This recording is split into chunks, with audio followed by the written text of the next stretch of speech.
Big ബോസിന്റെ latest promo പുറത്തു വന്നിട്ടുണ്ട്. അപ്പൊ ലാലേട്ടൻ എല്ലാവരോട് ചോദിക്കുന്നത് വീട്ടുകാരൊക്കെ വന്നിട്ട് എല്ലാവർക്കും ഭയങ്കര സന്തോഷമായില്ലേ എന്നൊക്കെ ഉള്ളതാണ്. അഭിഷേക് ശ്രീകുമാർ അപ്പൊ ലാലേട്ടനോട് പറയുന്നത്, ഇവിടെ വന്ന മിക്ക അമ്മമാരും എന്നെ മകനെ പോലെ തന്നെ കണ്ടു, എനിക്ക് ചോറൊക്കെ വിളമ്പി തന്നു, അതൊക്കെ എന്റെ ലൈഫിൽ വലിയൊരു എക്സ്പീരിയൻസ് ആണെന്നൊക്കെ പറയുന്നുണ്ട്. നോറ അത് കഴിഞ്ഞിട്ട് പറയുന്നുണ്ട് എന്തിനാ കരയണേന്നൊക്കെ ചോദിച്ചു എന്നുള്ളത്. അപ്പൊ ലാലേട്ടൻ നോറേനെ കളിയാക്കുന്നുണ്ട്, അത് തന്നെയല്ലേ എല്ലാരും ചോദിക്കുന്നത് എന്നുള്ളത്, എന്തിനാ കരയണേന്നൊക്കെ. കണ്ണുള്ളപ്പോ നിങ്ങൾക്ക് കണ്ണിന്റെ വില അറിയില്ല, അച്ഛന്മാരെ സ്നേഹിക്കുക എന്നൊക്കെ നന്ദനെ അപ്പൊ പറയുന്നുണ്ട്. നന്ദനം ഇങ്ങി പൊട്ടുന്നുണ്ട്. എന്റെ ലൈഫിൽ തന്നെ ഇങ്ങനെ ഒരു റോളർ കോസ്റ്റർ ഇമോഷൻസ് ഒന്നും ഈ അടുത്തൊന്നും ഉണ്ടായിട്ടില്ല എന്നാണ് അപ്പൊ സായി പറയുന്നത്. എന്റെ മക്കൾ ജയിക്കുമെന്നുള്ള ധൈര്യം എനിക്ക് തന്നിട്ട് പോയെന്നൊക്കെ ജാസ്മിനും പറയുന്നുണ്ട്. പെട്ടി ഒന്ന് എടുത്ത് ഓർഡർ ചെയ്തപ്പോ അൻസിബോട് പറഞ്ഞു എന്നും പറഞ്ഞ് അൻസിബ ചിരിക്കുന്നുണ്ട്. നല്ലൊരു റീചാർജ് കിട്ടിയ പോലെയുണ്ട് അവരെ കണ്ടപ്പോഴെന്ന് അർജുൻ പറയുന്നുണ്ട്. ഒരു അകൽച്ചുള്ളത് മാറിയതപ്പോ ഈ പ്ലാറ്റ്ഫോമിൽ വെച്ചിട്ടാണെന്നൊക്കെ സിജോയും പറയുന്നുണ്ട്.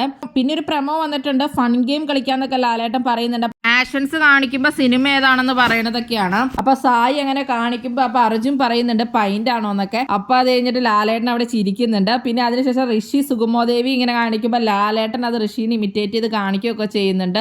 നീ കൊള്ളാലോടാന്നൊക്കെ പറഞ്ഞ് ലാലേട്ടൻ അത് കാണിക്കണത് അടിപൊളിയായിട്ടുണ്ട്, നല്ല രസമുണ്ട്. അങ്ങനെ രസകരമായ ഒരു ടാസ്കുമാണുള്ളത്. അപ്പൊ ഇന്നത്തെ എപ്പിസോഡിൽ ഈ ഗെയിമും അതുപോലെ തന്നെ അമ്മമാരുടെ കാര്യം പറയുന്നതും പിന്നെ മെയിൻ ആയിട്ട് കഴിഞ്ഞ ആഴ്ചത്തെ ബെസ്റ്റ് പെർഫോമൻസ് നെസ്റ്റിനാണ് തോന്നുന്നു കിട്ടുന്നത് പെർഫോമൻസിൽ ബെസ്റ്റ് ആയിട്ട്. പിന്നെ അതുപോലെ തന്നെ എവിഷനുമാണ്, റസ്മിൻ അങ്ങനെ ഔട്ട് ആവുകയാണ്.